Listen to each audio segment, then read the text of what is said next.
¿Cómo están, bitches? Welcome to another episode of Talking Busch. This is Busch Bowl 18 edition. I am your host, Derek Hartman. I am joined by a few other boys tonight, but one of them, only one of them, is in Busch Bowl 18. That is John motherfucking Thompson. John, how you doing tonight? Oh, I'm doing fantastic, boys. It's Lucky. it's good to be me, man. It's good to be me. Oh, good for you. Also joining us tonight, Matt Train. Matt, how you doing tonight? Oh, you know, same shit, different day. Another disappointing season. Another year without a playoff win for my team. And so, what can you do? We'll try again next year. You know what? At least you could go out to eat in a restaurant. Well, that's true. I can do that. Phil, Lucky. what's up in North Carolina? Yeah, got a little dusting of snow today, actually, which is a rarity in Winston-Salem. But otherwise, yeah, just trying to keep my chin up. We had a rough fantasy season here this year, but taking on the Commission Emeritus this week in the Doesn't Matter Bowl. What Hey, does but North Carolina- we're our teams are both hot though. Two streaking teams. Yeah, this is like that really exciting college football bowl that's on like December 27th. the Belk Yeah. Bowl. Yeah, exactly. exactly. Well, I'm gonna piss in all your cornflakes, and I outscored both of you last week, so You it did. doesn't matter. You did. You're right. My one postseason loss. All What play does loss. North Carolina do when they get a little bit of snow? Stays in for sure. We got a warning email last night from our employers that was like, if you don't feel comfortable coming in, it's okay if you don't want to. So, and it was literally like I could probably count the amount of snowflakes that fell in my front yard. So That sounds about right. Yeah. I don't know if you guys are paying attention at all, but Surly released a beer today. You know, I know Surly's on a lot of people's lists of cancel culture and whatnot. They're not going to Surly anymore, but Surly released a new beer today. It happens to be the name of one of our favorite fantasy football teams, Mr. Drew Voigt's Dumpster Fire. really, Dumpster Fire 2020 released today. It Okay. is, love that. as far as a beer goes, it is the worst beer I've ever had. Really? Really? Close. Was that like the point? I don't know. Yeah, it is called dumpster fire. It burned and tastes like ass. Like, I wonder if it's not a bit. It's a bit. It has to be a bit. it's Otherwise- gotta be- Yeah, it's called dumpster fire. I mean, you guys would know, you know? I don't know, but Wait, so dumpster fire 2020, was there a dumpster fire 2019? I don't know if there was a 2019 edition, but I had it about 5 years ago at Surly with Tim Grieve and Ryan Malinsky. Sick And, brag, bro. It was the worst beer that I've ever had. It's the worst beer I will ever drink. I'm confident. What's the worst beer you guys have ever drank? Well, Mine. Oh, go ahead, Matt. speaking of Tim Grieve, there was a year in college where Tim Grieve decided every weekend when he went to the liquor store that he was going to buy some weird shit that nobody drank and nobody ever heard of, and nobody could figure out how MGM ever sold any of it. So Yes. the ones that stick out to me are Beer 30, which there were a handful of people that drank Beer 30. It sticks out because the can was super unique and I don't know, it just had a really recognizable look. So it was kind of that like beer. I thought it was terrible, but there was one that I remember drinking that was much worse, and that was Blue Diamond. Have any of you guys ever drank Blue Diamond? Nope. Blue Diamond. It may be just an experience part of it for me. For any of you guys that have ever been down to Mankato, you know that there's a bit of a ritual of walking up Warren Hill after the bars close, because campus is at the top of the hill, the bars are at the bottom of the hill. Warren Hill is the hill in between. And so we were walking walking up Warren Hill, and Grieve had stashed some. I think we went to a house party or something, and Grieve had stashed some beer in his backpack, and it was plenty warm, and it was Blue Diamond, and it was late, and I took a drink and I puked. So I have terrible memories of that beer. Awful. And from the That's terrible. and T Train from Washington chiming in the chat box saying that beer 30, he concurs on beer 30, worst of the worst. It's bad. I've had beer 30 back in college. Bad beer. Bummer. Sorry for your loss, guys. Hey, what doesn't kill you makes you stronger, John. That's true. I guess does that mean we're rolling into me? Is it story time for me? Go ahead, John. All right, buckle up, everybody. I got 3 good ones, so it's gonna take about an hour and a half. So everybody, you can take. Cool John, story, you Hansel. can take Thanks, my Ola. allotted time. yeah. You can take my allotted time because I've got a terrible memory for stuff like this. So Yeah. go ahead, John. I'll try to get this. The one for sure I remember. I don't know if it was a beer. I'm pretty sure it was a beer. It was a college deal. Buddy, it was 4 of us. Buddy went to West Side and Wilmer. Went to the $2 single serve section, found 4 pit bulls, and we had a contest. Were they 40 style? Yeah, I think they were pounders or something like that, and had to drink it in under an hour. So it's basically like Edward 40 hands, but worse. And it tasted like pure gasoline. I probably could have started a car with it. Second one would be it was at Fitker's of all places. I had their apricot beer one time, and I was probably about this close from just throwing up all over the place. I couldn't even finish it. I had to just pass it on. I don't know what it was about it. I don't think I've come across an apricot beer that I've liked. I've only had one. I've only had one, another one, and that one was fine. For some reason, this one was just awful.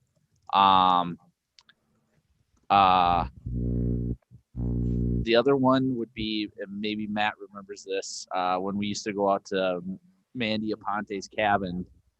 I don't know how terrible it was, but the fact that I paid $30 for 90 beers might tell you something. and we drank the whole thing of it. Me, Train, Trevor. I think this is when Adam maybe started dabbling in beer. Lang was there, Max was there. 90 beers in like 2 days. It was incredible. I can't even remember. It was in a light blue can, and it was worse than Special X, Hackstein, any of those. It was worse. It was Boxer, worse. It was so cheap. But didn't taint those memories. Those are some good times. Those were hilarious times. John, do you remember the draft party at Train's house when we went to the liquor store and came back with a case of 40s? Yeah, I do. That was way less expensive than it should have been. I think that was Trevor's. That was Trevor's house. Trevor's, yeah. Sorry. And of course, the mastermind behind all that, Tim Grieve. Tim Grieve. Yeah. I'll never forget it. I think it was me, Phil, Grieve, and maybe Matt went with us. It wasn't me because I think I was still in the beer pong tournament. Okay, so maybe it's just the 3 of us. So we were out. Brag, bro. Yeah. Cool story, bro. You guys were obviously out, so yeah. And we get there and we're all walking around, and all of a sudden it was like a kid in a candy store. He comes up, hey, let's get a case of 40 ounces and tape them, Edward 40 hands. And we're like, me and Phil are just like, all right. Whatever. I remember we went up to the cashier and we're like, hey, can we buy that case of those over there? He's like, well, we really don't sell them as a case.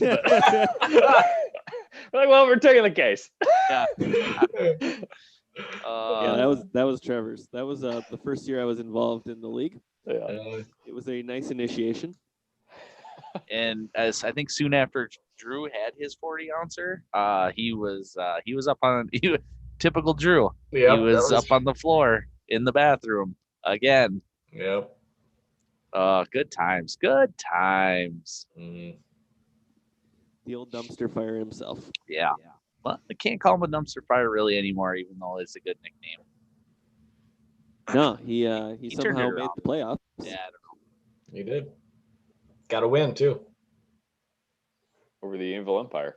We'll go over that because him and I were texting more than people know during our matchup, but I'm sure we'll touch on it. Oh, good for you. Hey, Derek, what were you doing during the playoffs? This Daddy was a no-talent pussy, but at least he listened. so not much. No. You're Let's putting talk some a work in little, the old work. The Vikings played on Sunday, and Mike Zimmer has ruined another kicker. Why? That was I hate. that was my take on it too. In some texting that went on while it was happening, was that, you know what? At some point, it isn't just, I don't know, it's something. You know what I mean? The way that we have these kicker issues, it's something, and it isn't, just that we bring in bad kickers. No, there's no way. We've changed special teams coordinators. We've changed the holder. We've changed multiple long snappers. We've changed everything. He's definitely hard on him, I think. Yeah, the only constant is Zimmer, and Yeah. I think kicking's a mental game. Yes, and so I totally agree on that, Derek. But like, so in Zimmer's defense, though, I think there are a lot of people in like the world, right, that could be an NFL kicker by just leg strength and things like that. It being a pro NFL kicker is mental strength, right? And so I don't think it's unfair of Zimmer to get pissed off when his kicker shits the bed mentally, which he clearly did this week. Yeah, but at the end of the day, you want to win football games, or do you want to have validation for being pissed off about something? You know what I mean? Like it just constantly happens. Yeah, but like so I would say that is Bailey's job, though, is to get over that and just kick the ball through the uprights. So But it's Zimmer's job to win football games. Yeah, D3 baby. That's D3 track right there. That's that's NCAA 3 championships right there, baby. I don't know. Yeah, that is a historically shocking outcome though this week, right? Wasn't that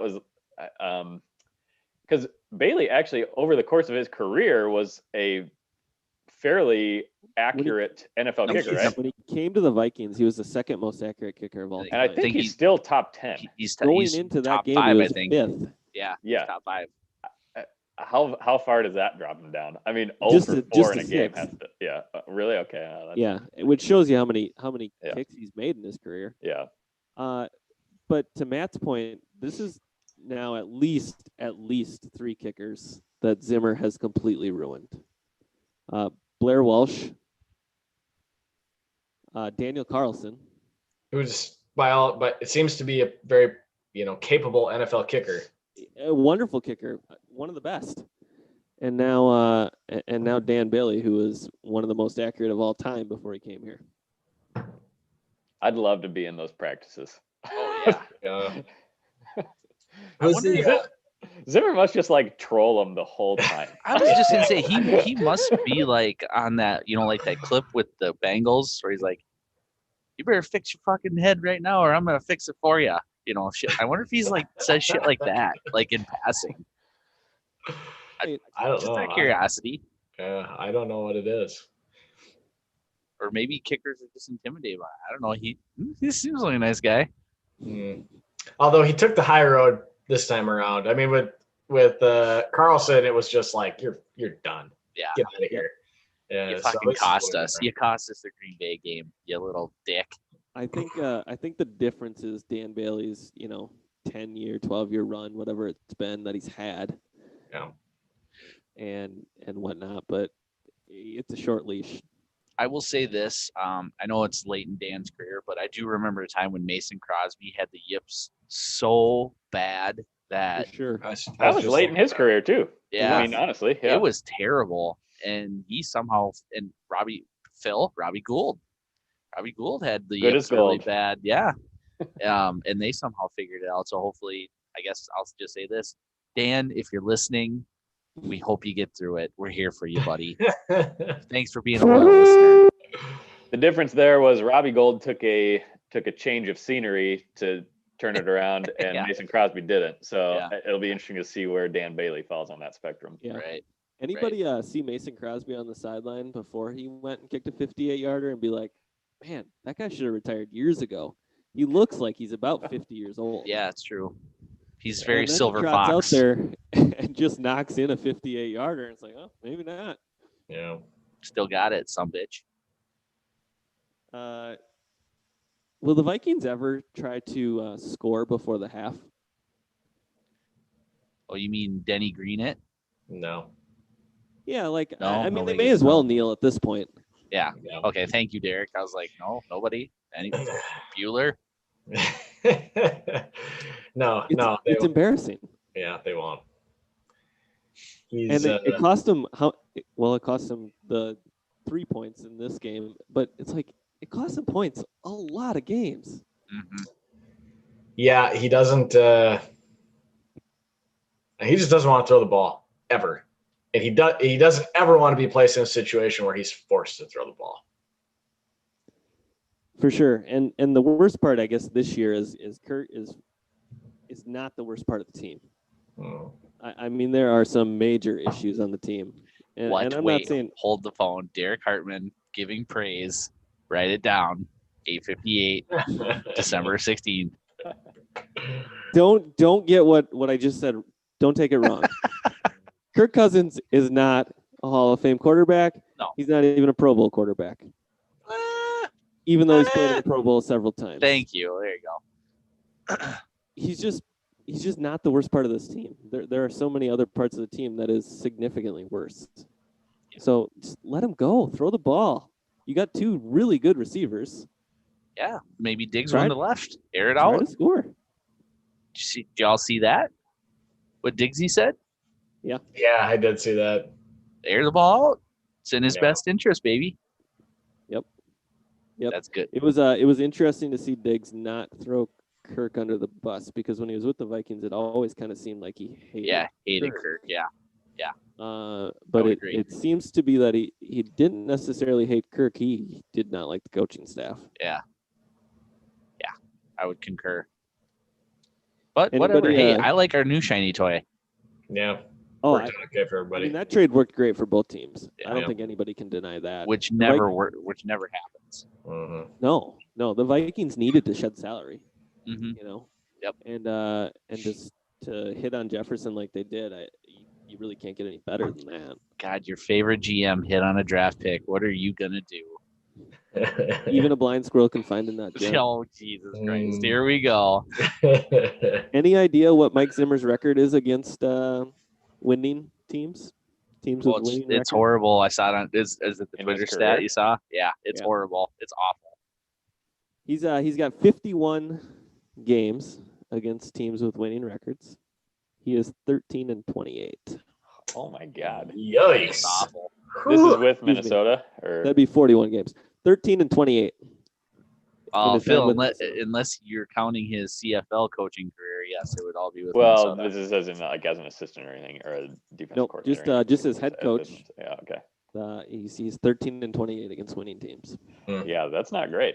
No, it's not. No. Which is crazy we've had mostly winning seasons since we've had them. Yeah.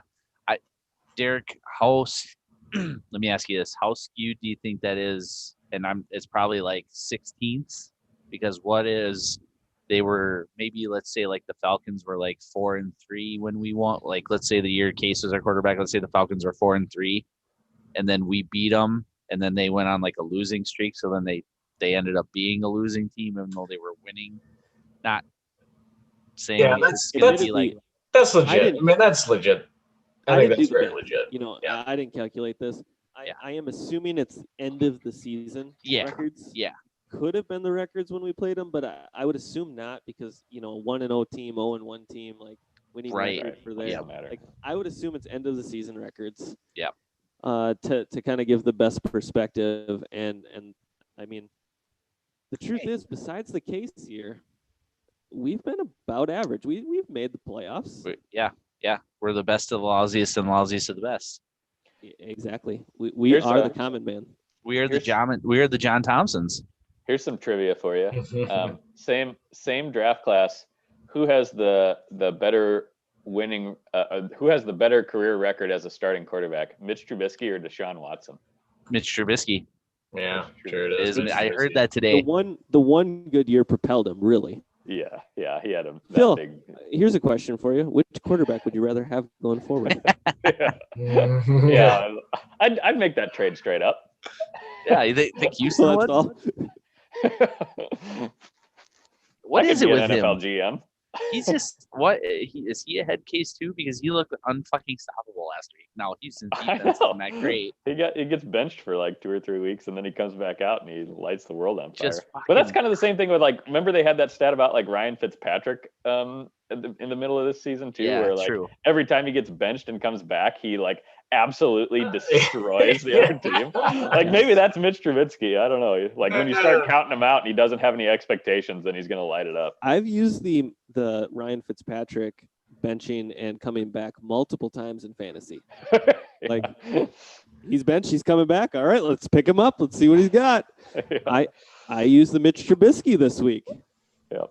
When It's a great you're strategy. desperate for a quarterback, and you're playing kind of the replacement level quarterback. Yeah, ride it to 86 Sometimes. points. Mhm. Yeah. The Vikings do play the Bears this week in basically a playoff elimination. Oh, Yeah. okay.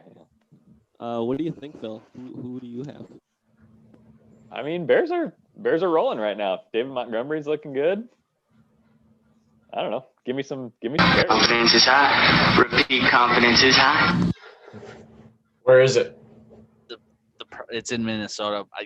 The problem is Trubisky's like 5-1 against Minnesota. That's the thing that gets Yes. me. It's just, I don't understand how we can't stop that Because he's Red- mobile. that Literally. Appalachian inbred redneck fuck from just doing whatever he wants on the football field. In Minnesota doesn't matter quite as much this year either. No, True. it doesn't. But in Chicago, the freaking Vikings can never win in Chicago. Never. Yeah, I feel like that matters always. Yeah, the Vikings are -3.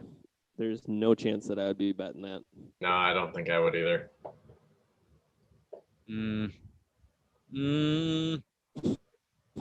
Yeah, that'd be tough. I'd have to be loaded.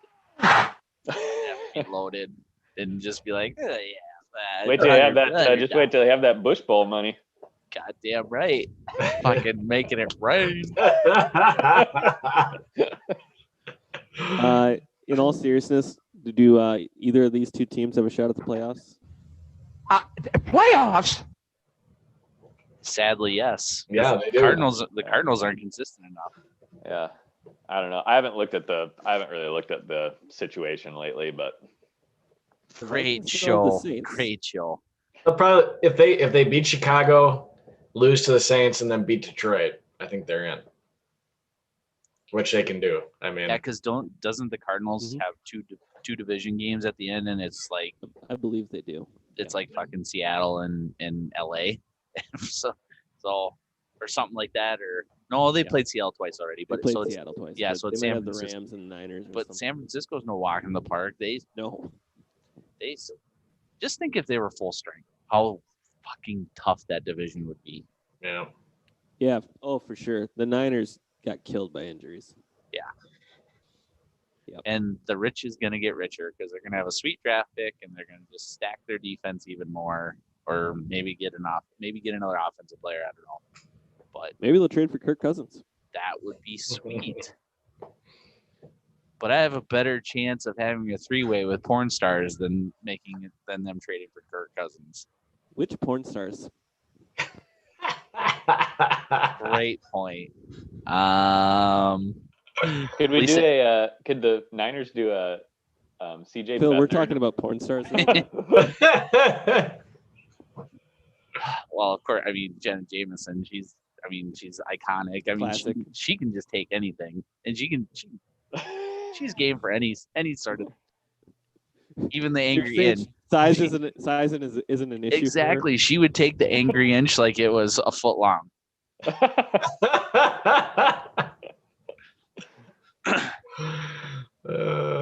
And then, God, who would be my second one? So many. Probably, what's the gal? Can't think of her name right now. There's so many of them that I just boobs just go. It's like like a Rolodex in my head right now. Boobs. He just says boobs. It's just a Rolodex in my head. Just All right. Fair enough. This podcast, man. I'm telling you. This is a good one. The Gophers, Minnesota Golden Gopher football team, beat Nebraska this week to make it to 500. They have a very big game. God damn! I wish I would have bet on that game. Fuck. Yeah. 10-point underdogs. Ugh. Son of a bitch. We really said everything I had to say about the Nebraska game right on Slack, but I can't believe they're going to stick with PJ Frost going. PJ Frost. Sick burn. Sick burn. Frost. Going forward, he's so that culture is toxic. I mean, I think that's an athletic department thing, though. It might be.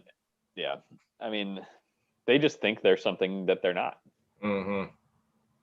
I think that's exactly right. Do you want to give some highlights, Matt, on the radio that you were listening to on Saturday? That was hilarious.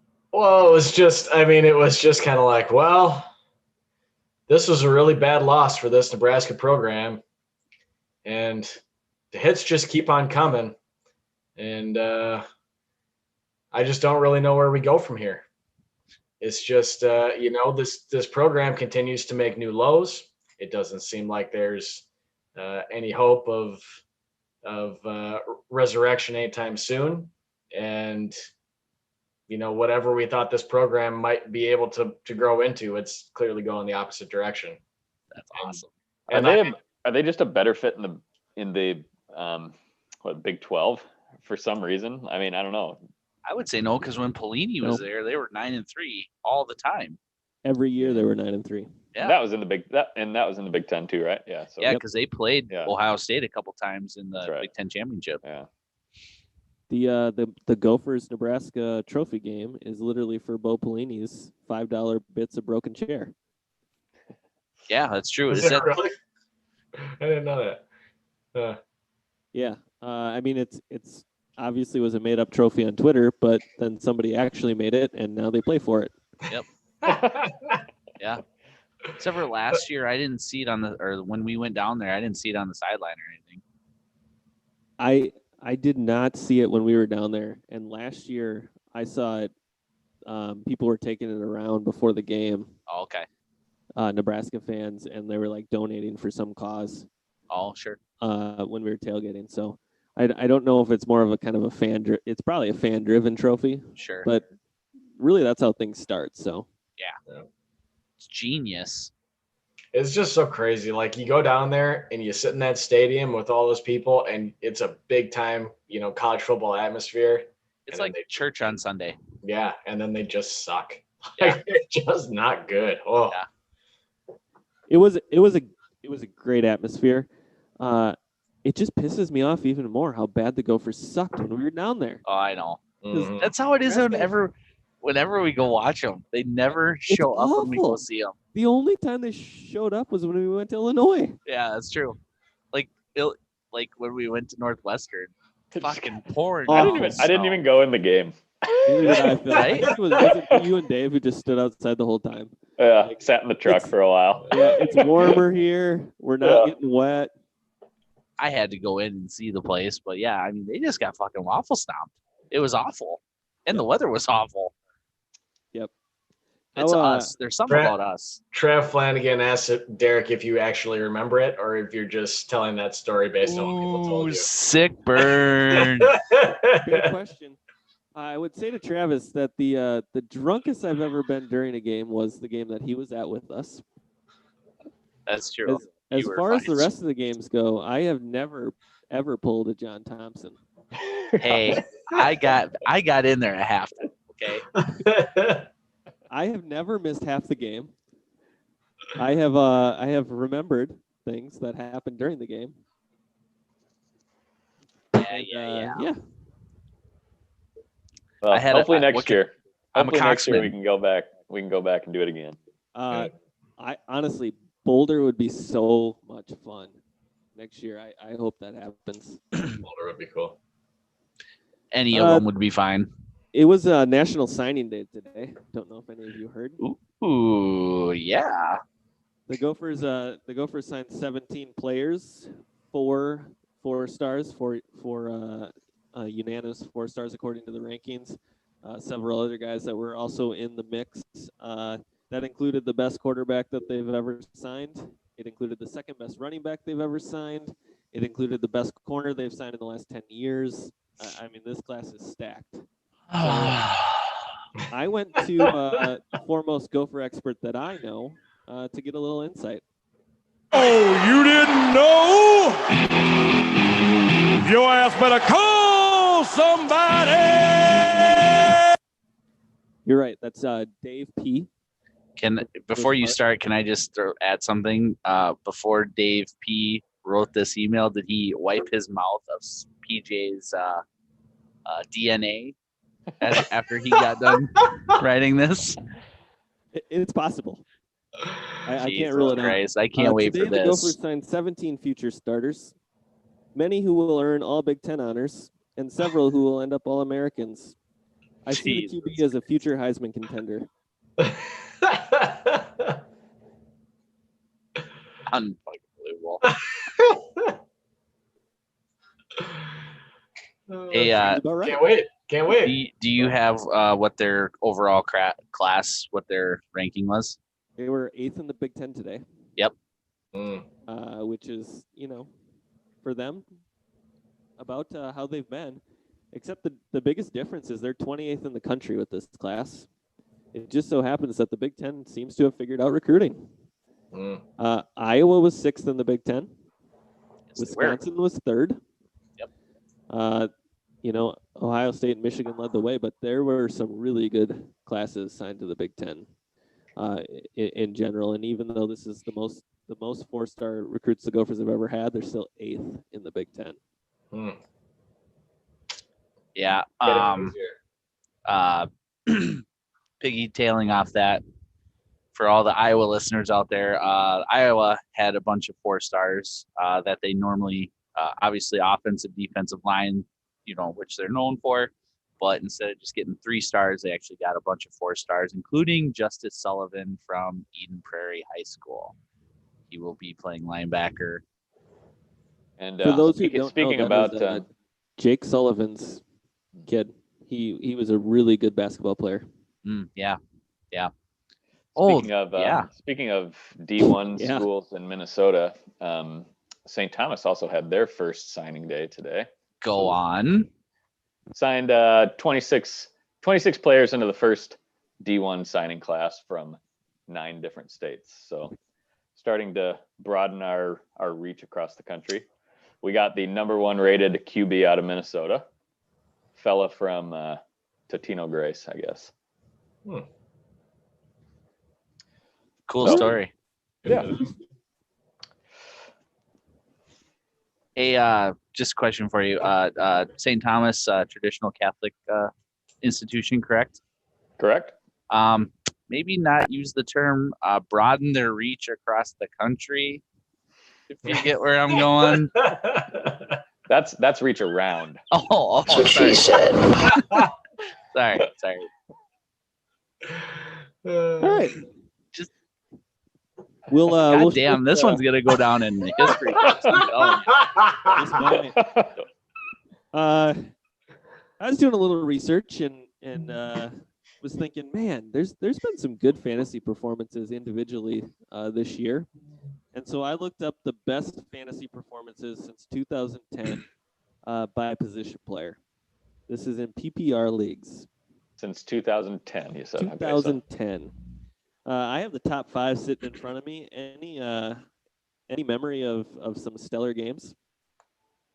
The first one I think of Megatron and a few of those, and I can't. They're games they lost. Yeah. He has 250 yards receiving and 3 touchdowns and 18 catches or whatever. Yep. I think Julio may have had one. Chris Johnson, I would say, probably is on there. Sure. Oh yeah. Megatron had some good games. No top 10. Wow. There's Chris also Johnson does not have any top 5 games. Well, Who doesn't? I'm sorry. Chris Johnson. Okay. He might prior to 2010. Yeah, Will, yeah. Will Fuller, right? Like guys like Will that. Fuller in Oh, yeah. 2019 scored 53.7 Yeah. points. God, ridiculous. And then the next week he scored 4 probably. Yeah. Phil, you had a player this year that had a big game. Do you remember who that was? Oh, I do. Well, Tyler Lockett. Yeah. Tyler Lockett Yeah. scored 53 points Yeah. Mhm. playing against me while I had Russell Wilson. Ooh. God, I love stuff like that. Yep. Would There's one other player this year that made the top 5. Wow. Tyreek? Tyreek Hill. Yeah. That was massive. That was crazy. In his game, he scored 57.9 points. He Insane. had 203 yards in the first quarter. That's what's the crazy part about it. He had like 35 points in the first quarter. 35.8 points in the first quarter. Yeah. That's insane. Most yards in a quarter since Lee Evans.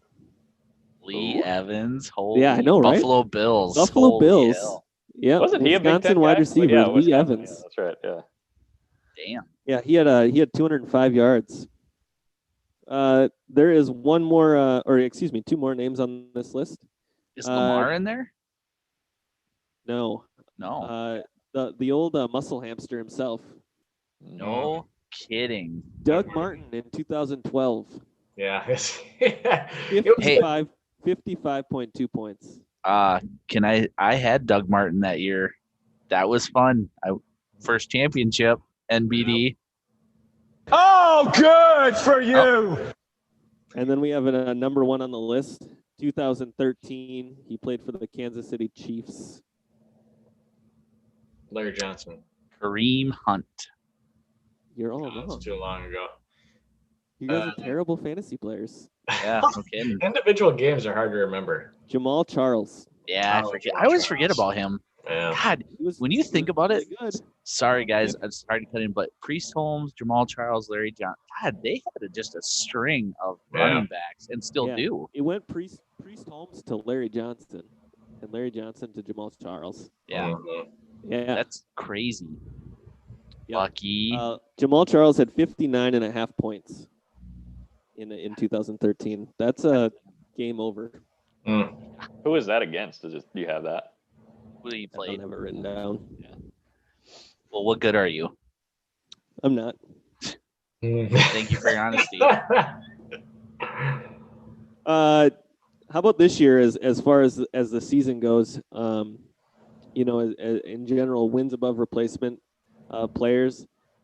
I got to be honest. I didn't see Dalvin Cook staying healthy. None of us did because I gave you guys a Busch League Busch Light question about it. How many games is he going to miss this year? And I think everybody said he's going to miss more than 3. Mm-hmm. He comes out, only's missed 1 so far, and he's the top wins above replacement player in fantasy football. Yeah. Yeah, he had a good year. And obviously Zimmer would, I think, let him carry the ball 40 times a game. If Zimmer it's would let him die on the field. Yep. That's true. Does he have a fumbling problem though? He's a little loose. Yeah. Well, Jesus. Watch your mouth around the lady, punk. A little bit like John, say like 2005 to 2008.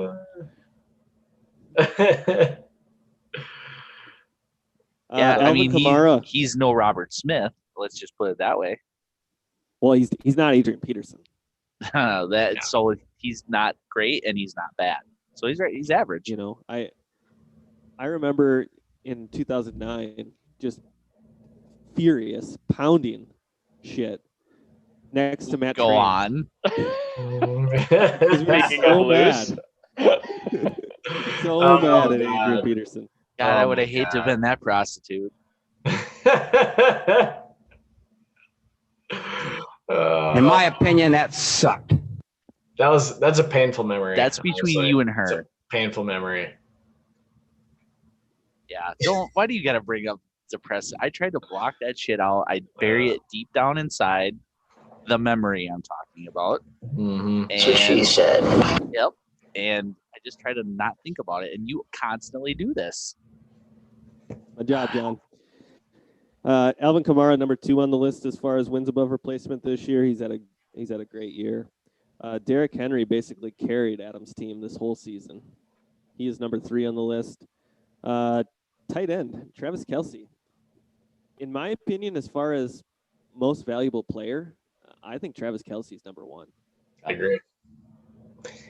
I wonder how it compares to some of those Gronk years, because the tight end position has kind of been carried on from what the years that Gronk had, and that it was like, oh my God, a tight end can win you a championship. Yep.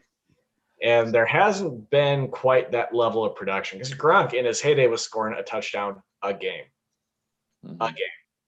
And this year, did Gronk ever have the yards that Kelsey's putting up? I don't think so. I don't think so. I don't think so. But at tight end at that time, 17 touchdowns or whatever he'd have every, Gronk's Kelsey's like top 5 in the NFL in receiving yards, right? Like across the board. Yeah. He's one of the top receiving players in the NFL. Yeah. This week when I was watching the Chiefs game, they talked about him having a legit shot to win the receiving yards thing, and that would be the first time a tight end ever did it. Yeah. So, just rolling down the list, Devontae Adams. Even though he's injury prone again, it just shows if he can stay healthy, he's a stud. Yeah. James Robinson, undrafted, out of nowhere. What a waiver wire pickup for Drew. I legitimately remember actively not putting a claim on him. I'm like, nah. Yeah. Pass for some other schmuck. Yeah. This is why we missed the playoffs. Yeah, that's right. Nick Chubb on that list, despite missing how many games? Yeah. He's been a fucking stud. Yeah.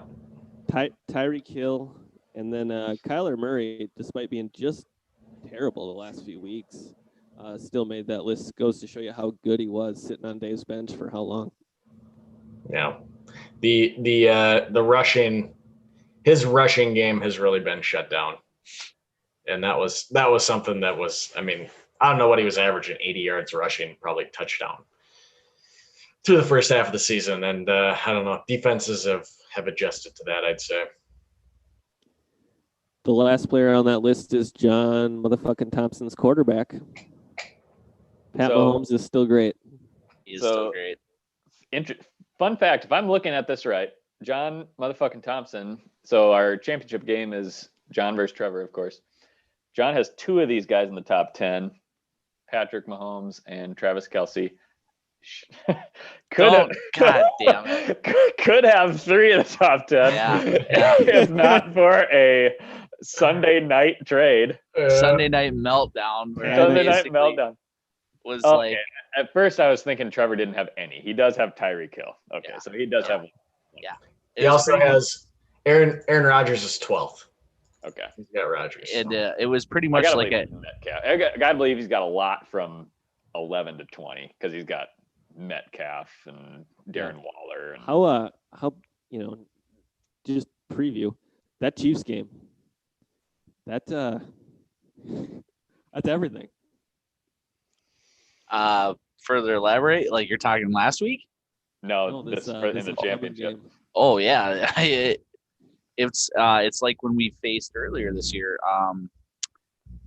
When Trevor and I went head to head, it was the Monday night game, Raiders Chiefs.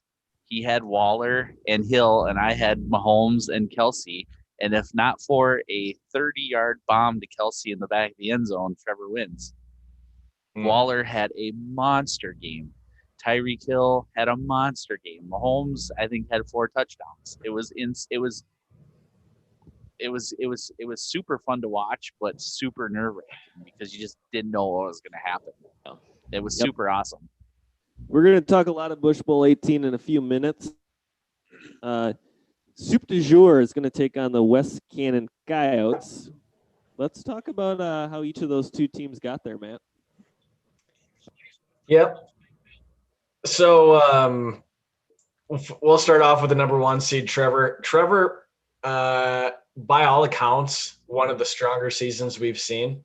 If you take a look at Busch League, mn.com, and look at those historical power rankings, he did boost himself up into the top 4 based on a huge week in the last week. The thing that Trevor didn't have in comparison to some of the other teams at the top of that list was a really strong run in the second half of the year.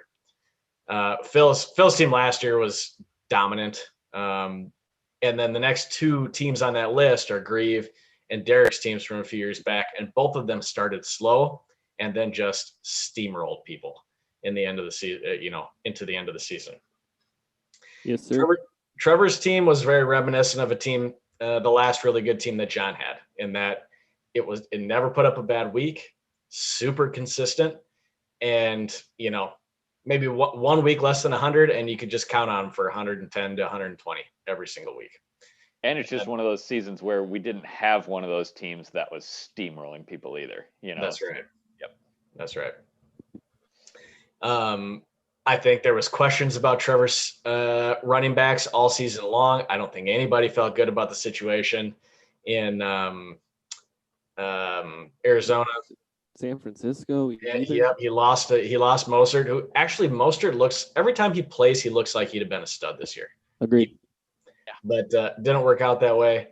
And but his running backs were good enough, and his wide receivers were phenomenal. And he hit on 2 really big ones with Rodgers and Darren Waller. So solid team. 99 wins in all play is second all time. He was relatively stronger at the beginning of the season than he was at the end, and that's the only reason that his ranking is a little bit lower. John has taken. He's been extremely good on the waiver wire.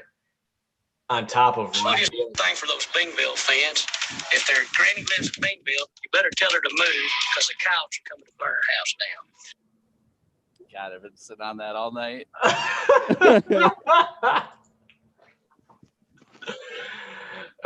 So John's team has been. I mean, I feel like these 2 teams consistently the entire year have been the top 2 teams.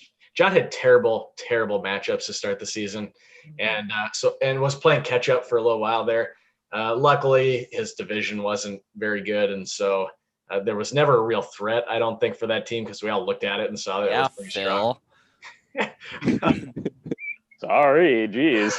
I did say when John was, I believe John was 1-4, and I left it to Busch League or Busch Light, and I said John's gonna get a bye in the playoffs because his road going forward was not hard, and his team was really good. Well, when he was 1-4, I think he had the most points in the league, if I remember that right. That sounds right, and he just started rolling. Yep, he hit a little bit of a lull mid-season, and then cranked things up towards the end of the season. I think that lull was mostly you get into bye weeks and it gets tough. Also, that Kansas City offense got slowed down for a few weeks there. They seem to be clicking on all cylinders again, and high score last week in the first round of the playoffs puts up almost 140 points. So it's going to be. Look at that shit he's eating grin right now.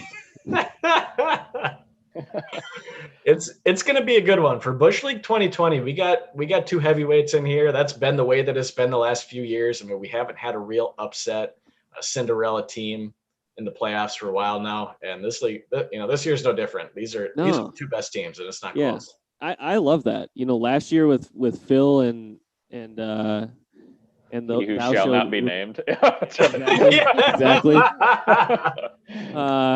The year before that with me and Adam, I mean, lately we've had really good teams playing for the title game, and that's fun. That's what you really, truly want. You don't want a Tim Lang from 2015. Indeed. Man, how bad was that team? Yeah, we did have a couple years there, and 2014 was a bad one where John won the championship. And that team was 10 games below 500 in all play, snuck in snuck in at 7-5 in a bad division, Jeez Louise. and went on to win the championship. But those things happen sometimes. The thing that happened in 2015 was. Do you have the score of that one, Matt, by chance? I sure do. The game. Oh yeah, can you tell me the score between sure me and Adam? That is hilarious. BuschLeagueMN.com records and Busch Bowl history. John Thompson 103.7. Adam Hartman 83.3. Jesus Christ! What just a shit show. That is the lowest point total in a championship game. Well, second lowest all time and lowest in the 12-team era. Proud right here. By about 20 points compared to the next goal. So a win's a win, right, John? That's right. And actually, on the trophy. If I remember right, the next year you got into the playoffs. Yeah. And then had a bad week and lost in a squeaker to someone else who had a bad week. To Max. And then lit it up the next 2 weeks. Yep. And you were also very upset at me because you thought you should have been playing on the other side of the bracket. Yeah. And because of the tiebreaker, and if you had been on the other side of the bracket, you'd have won, and then you'd have won the championship. Yeah. I still love you. I just want you to know that. I was a little. I had. If we were in a court of law, I had a very valid argument. Wrong. But as they say, I fought the law, and the law won, because there was no way I could get anything overturned at that very moment. So I will just I'll just say it sucked, but hey, I'm back in the ship. Let bygones be bygones. I still love Matt, and we're good. We're part of the reason Matt is now the commissioner emeritus. Yeah. But along those lines, I mean, it is this year's championship is cool because one of these two teams is going to join Hartman and Langer as a 3 championship team. God, if I get, oh boy, it'll be our third 3 championship team. It'll also be our first repeat champion in the 12-team area. Oh, okay. Wow. Oh man, that's actually incredible. That is really cool about our league. Great parody. Yeah. Mm-hmm. Well, I'm gonna have to say a couple Hail Marys, put a couple dents in the workbench, and hope to God that the football gods are looking down on me. Can we, Matt? Can you just? Yes, I know you're bitter about Tim Lang. I'll share it.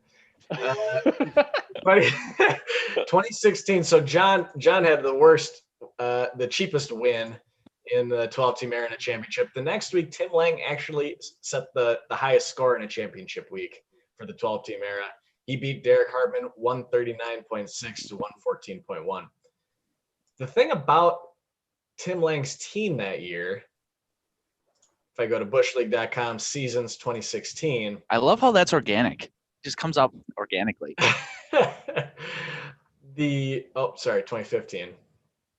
Tim Lang squeaks into the playoffs at 6-6.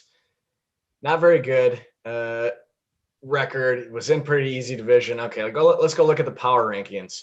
Tim Lang is number 11 out of 12. Interesting. How many all-play wins did he have? That's terrible. How many all-play wins did he have? He was 45-87 in all-play that year. Jeez. Makes the playoffs. Was your girlfriend? Woof. Agreed. Also, least points scored that season, 1,100 points, Tim Lang. Least points in the league. And as it's written in the history books now, he catches David Johnson in his rookie year, gets hot, and just everybody just pour one out for their homies. And that homie is Derek right now. Well, and the number 1, 2, and 3 teams were all knocking on 90 all-play wins that year were Derek, Trevor, and myself. And he knocked out, he knocked out Trevor, and then me, and then Derek. Jesus. Yep. That was First one of my best teams, and he took it out. And that should have been Busch Bowl number 2. And I'm going to just tell you never something. forget. Nobody feels bad for you because how many years did you get in? And we talked about this a couple weeks ago, where you were 6-6 and you were the bottom feeder of the league and you barely got it. Yes. Sure, but I've also had a 6-6 put it team that was lightly. one of the best Yeah. teams of all time. Can we just point that out? One of the best teams of all time in the league was 6-6. So here's a good stat on Derek. He's made the playoffs 9 times. How many winning seasons does Derek have? 2.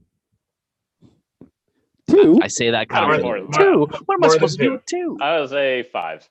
5 winning seasons, 9 playoff appearances. Jesus Christ. Do what you got to do to get in. That's what she said. Yeah. Yeah. I'd also like to see your topless. That would be good for the button bar. Please get that in there. You can work on that.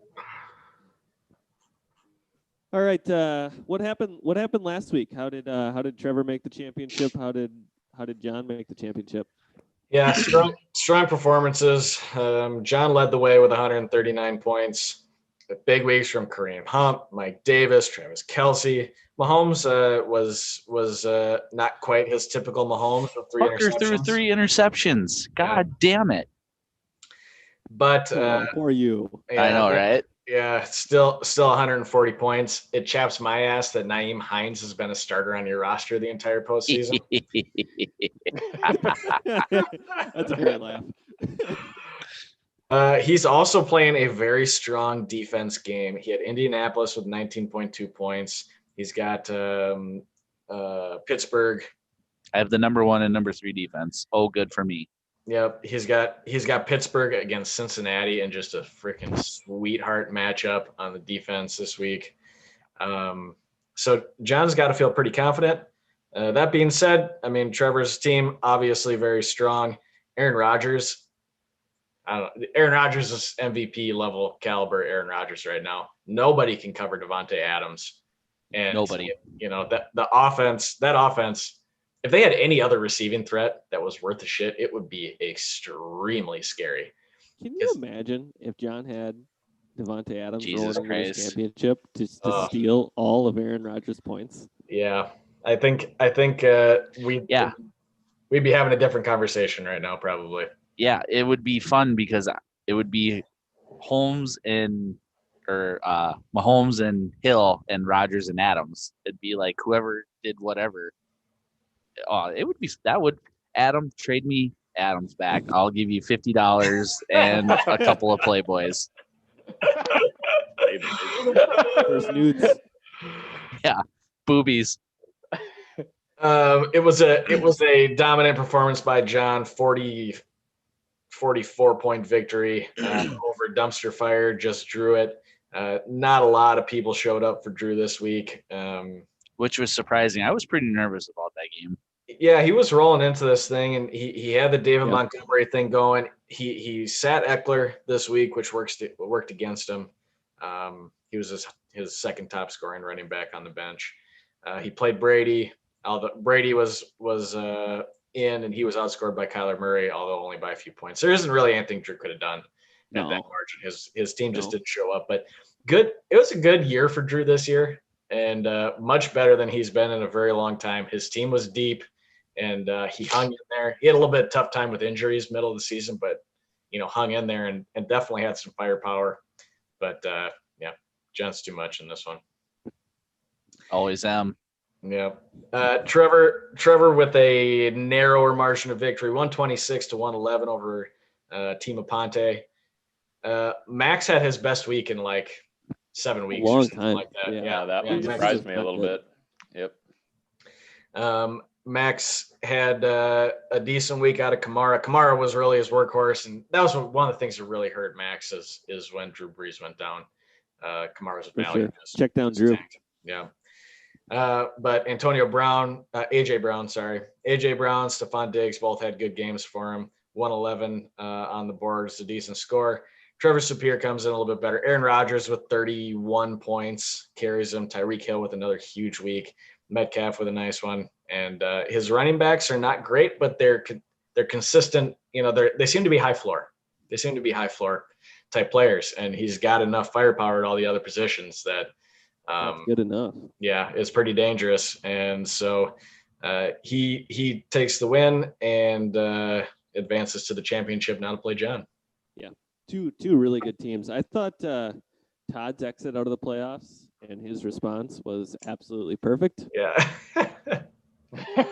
Yeah, good job, Todd. Yep. Attaboy, Todd. Yeah. Dad. Yep. Sorry, Todd, but better luck next year. Mm-hmm. All right. I gotta ask, and I'm gonna phrase it in a form of a Busch League or Busch Light. John motherfucking Thompson pulls the upset to win Busch Bowl 18. Would you say that is Busch Light. or Busch League. I'll go last? Yeah. I'll go last. I think this is almost a coin flip, basically a coin flip.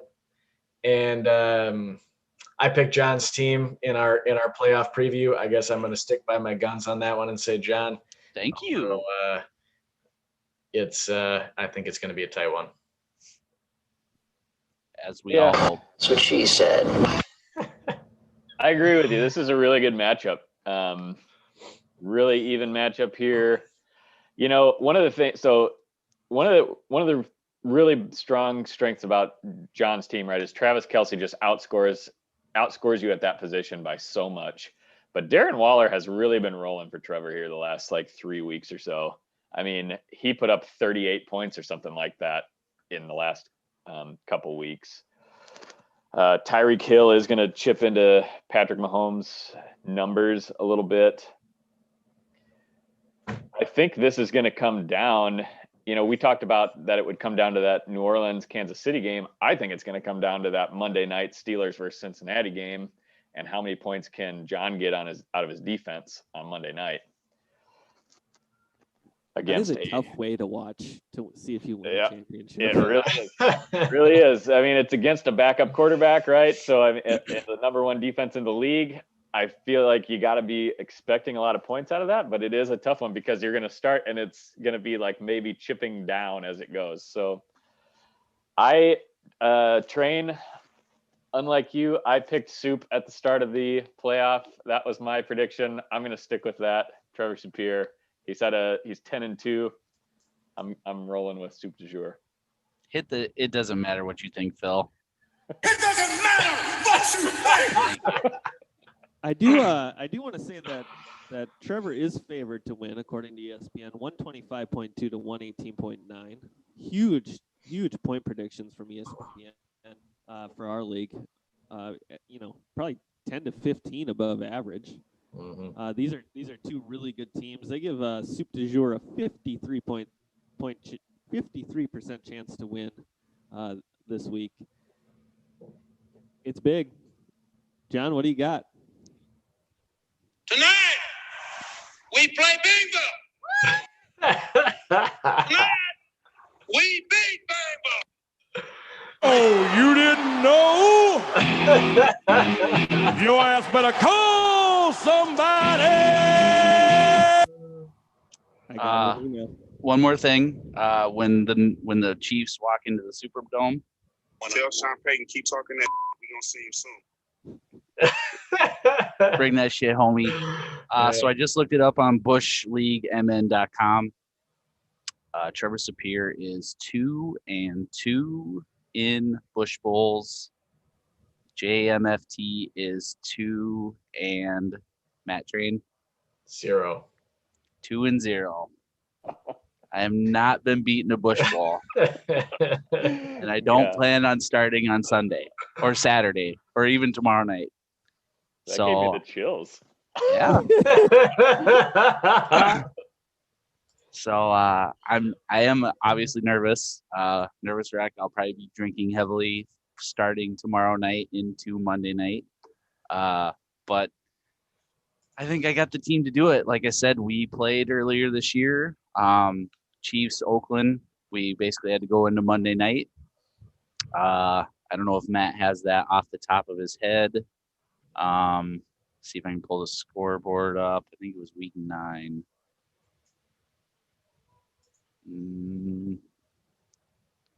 John, I got an email from Bruce from Shakopee.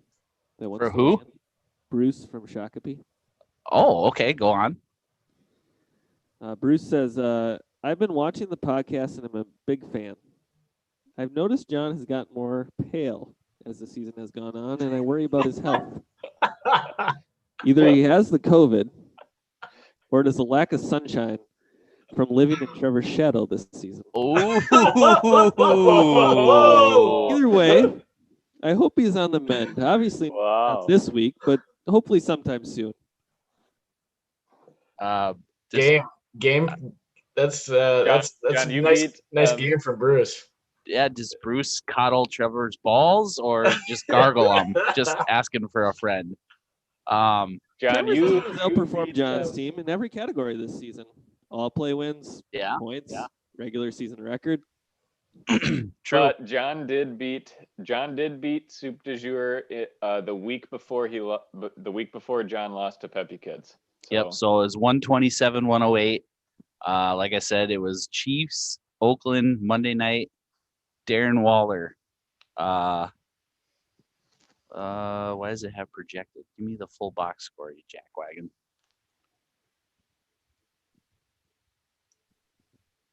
Darren Waller had 18.3 points that week. Yep. Kelsey had 22.8. Yep. Tyreek had 21. Patrick Mahomes had 21. Yep. It was a barn burner. Yep. Bruce finishes up with, it'll be fun to watch this weekend for sure. Best of luck to John. He is going to need it. Thanks, Bruce. Appreciate it. Sorry about the coddling the balls, but I mean, you probably do. But well done, Bruce. So, yeah, I feel pretty confident here again. I feel pretty confident. I am nervous. This is going for 3, the big 3. But I think my team has the firepower to do it. And I'm gonna stick with what got me here. I'm not gonna overthink it. The lineup that's in there right now has gotten me to this point. Kareem Hunt, Naeem Hines, Mike Davis, which has been a godsend. That has been unbelievable. Unbelievable. Sure would be nice to have Devontae Adams, but you know what? Hopefully Julio goes up against a really poor Tampa Bay secondary and just balls out, and we get that number 3. So Antoine Winfield's going to pick a pass off right in front of the end zone. He's probably going to hit him low and blow his knee out in the first quarter, but you know. Elite. All right, so you think it's Busch Light? I think it's Busch Light, yes. I sure hope it's Busch Light. One other quick Busch League or Busch Light. Week 15 Busch Bowl is superior to what a Week 16 Busch Bowl would be. Would you say that's Busch Light or Busch League? Yeah, that's a different thing about our league, right, than some others, is we tend to wrap up a little sooner. We have a little bit shorter regular season. I have personally no complaints about that. I think it gives you your best chance of having your full strength team in the championship game. You know, it is always the first league that's done. But I think, you know, I'd say that's Busch League. Yeah. Or no, Busch Light. Yeah, Busch Light. Yeah. Yeah, yeah. I would concur. I don't see a problem with it. I mean, it's just better safe than sorry, because what if the Chiefs roll the New Orleans and they've got the number 1 seed locked up. Let's say Pittsburgh loses to Cincinnati. They're probably going to play Mahomes and Hill and Kelsey, but it's going to be, I would say, conservative. And so I would much rather finish the season early than put them out there in the championship game and Mahomes get 15 or 10 or, you know, whatever. So I think it's Busch Light. It's definitely non-conventional. I think we got there because we had a situation one year where it was we used to have a week 16 championship, and then it was a Patriots team or something. I can weigh in and guess who it was, because I've had that team. No. It was the Colts, and it was Peyton Manning, Peyton Manning, Marvin Harrison, Reggie Wayne, Edgerrin James, because I had about 3 of them. Yeah. And my entire lineup was out then for the championship game in Week 16. I think they said they were going to play. They played about 1 series, and then they sat. Yeah. Damn. So I think it was because of that instance or one of those instances that we said, let's just move it up and not deal with it. And it's been that way ever since. So yeah, it works out nice. I like it.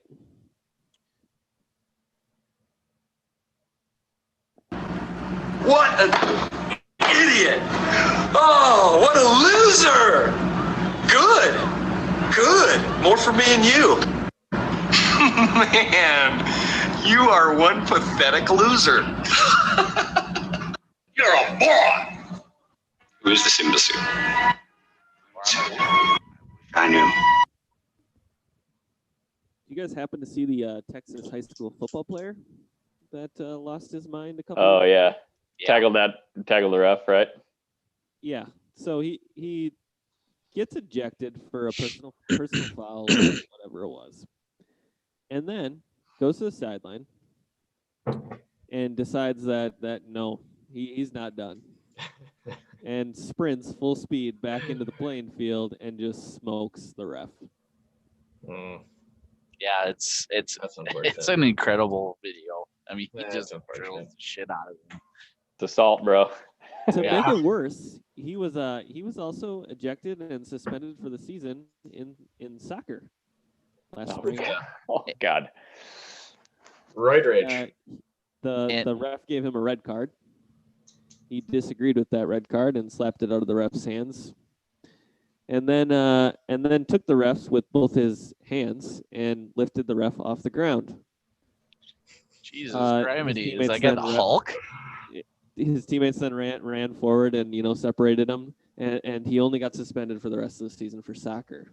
It turns out he may have an anger issue. Well, and in this football, they were in the playoffs, right? And they forfeited the team forfeited the rest of the season.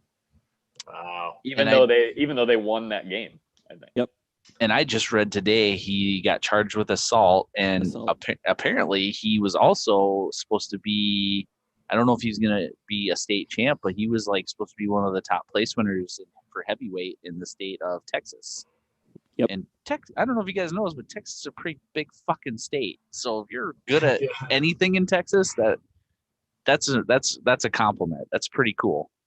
Oofta. What a psychopath. Yeah. You wouldn't like him when he's angry. Nope. Daddy was a no-talent pussy, but at least he listened. Great movie. You guys have anything else? For next week, I did pull a soundbite from that movie because I watched it today, and there's a part where Billy Bob yells at Mox, "Mox, you skinny ass bitch, get in this truck." Oh my God, that movie's so good.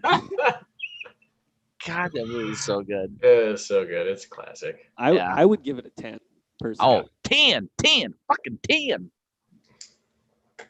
Looking John, forward. what's going to happen this week? Hopefully Sunday night, as I'm cozied up next to my smoking hot wife. Oh, good for you. And my beautiful, darling baby daughter. And I'm watching the second tick down for the New Orleans Chiefs game. And it just reads, soup du jour, who gives a fuck? West Canaan Coyotes, 169.